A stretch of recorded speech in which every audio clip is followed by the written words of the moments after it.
Video vytvoril americký geológ Timothy Catron z portálu Geology Hub s podporou Európskej únie vďaka projektu od neformálnej skupiny Kožare z Cabova. Cieľom je podeliť sa o niekoľko nádherných geologických prvkov na území Slovenska.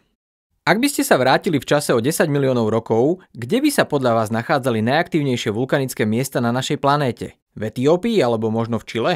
Hoci sú obe tieto odpovede správne, existoval ešte jeden vulkanický oblúk, ktorý bol prekvapivo aktívny. Táto reťaz sopiek sa nachádzala v pre nás známej časti sveta, na východnom Slovensku, známa ako Slanské vrchy.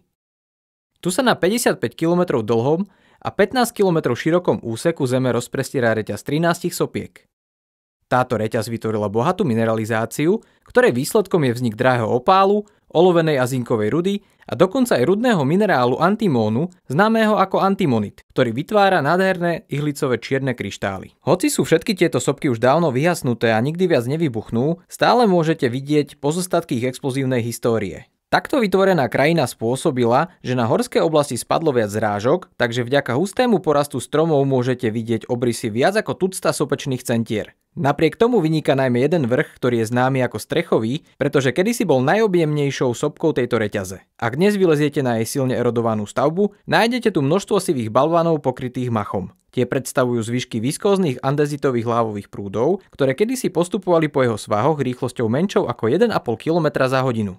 Predstavte si, že toto miesto nie je les, ale toxické prostredie so smrtiacimi hodnotami CO2, horiacou trávou, postupujúcim 15 metrov vysokým lávovým prúdom a hrubým stĺpom popola, ktorý stúpa do atmosféry niekoľko kilometrov od vás.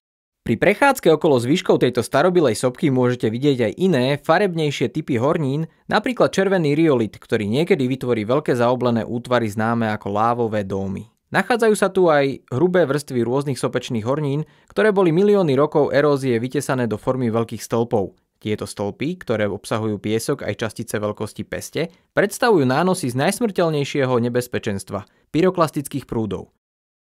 Pyroklastické prúdy sú prehriaté prúdy, predovšetkým plynu, ale aj úlomkov lávy a prehriatého popola, ktoré sú horúcejšie ako 500 stupňov Celzia a často sa pohybujú rýchlosťou viac ako 100 km za hodinu. Všimnite si, že táto sekvencia má hĺbku približne 10 metrov a pozostáva z dvoch vrstiev pyroklastických prúdov, z ktorých každý má hĺbku približne 5 metrov a jednej tenšej vrstvy tufu s popolčekom medzi nimi. Na základe hrúbky tohto materiálu možno odhadnúť, že v Slanských vrchoch došlo kedysi k dvom explozívnym erupciám vulkanického indexu 4 a jednej veľkosti 3. Na porovnanie uvádzame, ako vyzerali následky explozívnej erupcie podobného objemu veľkosti 4 na Okmoku na Aliaške. Ak by sme mali Strechový vrch prirovnať k modernej aktívnej európskej sopke, najbližšie by mal k ničivej talianskej sopke Vezúv. Strechový vrch sa kedysi týčil do výšky 1800 metrov nad morom a počas svojej 100 000 rokov trvajúcej aktivite vyprodukoval stovky explozívnych vulkanických erupcií. Spočiatku Strechový vrch vypúšťal blokovité andezitové lávové prúdy, ktoré sprevádzali občasné výbuchy prieduchov regulujúcich tlak. Postupom času sa však jej erupcie stávali čoraz explozívnejšími, pričom množstvo vyvrhnutého popola čoskoro prevýšilo množstvo vyvrhnutej lávy. Nakoniec došlo k mohutným subplíniovým a plíniovým erupciám, pri ktorých sa vyvrhli hrubé vrstvy nánosov pyroklastických prúdov, po ktorých nasledovali len rozsiahle lahary, pri ktorých silné dažde spôsobili, že značné množstvo čerstvo vyvrhnutého popola bolo redeponované do riečnych tokov. Prečo teda táto sopka vôbec existuje? Odpoveďou je, že pred začiatkom miocénu prebiehala kolízia tektonických platní, pri ktorej sa severoeurópska platforma dostala pod centrálny karpatský blok. Počas miocénu však táto subdukcia ustala, ale čoskoro sa visiaca nehybná subdukčná doska stala čoraz nestabilnejšou. Nakoniec sa táto visiaca doska otrhla a klesla do spodného plášťa.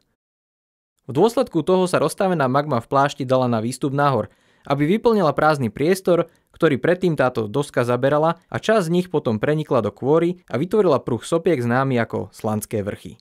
Na záver je treba dodať, že Slanské vrchy nezahrňujú len 11 stratovulkánov, ale aj 2 pyroklastické kužele, pričom každý z nich vybuchol len raz. Severný z týchto kuželov je blízko dediny Košický Klečenov a jeho obrysy možno rozoznať aj dnes.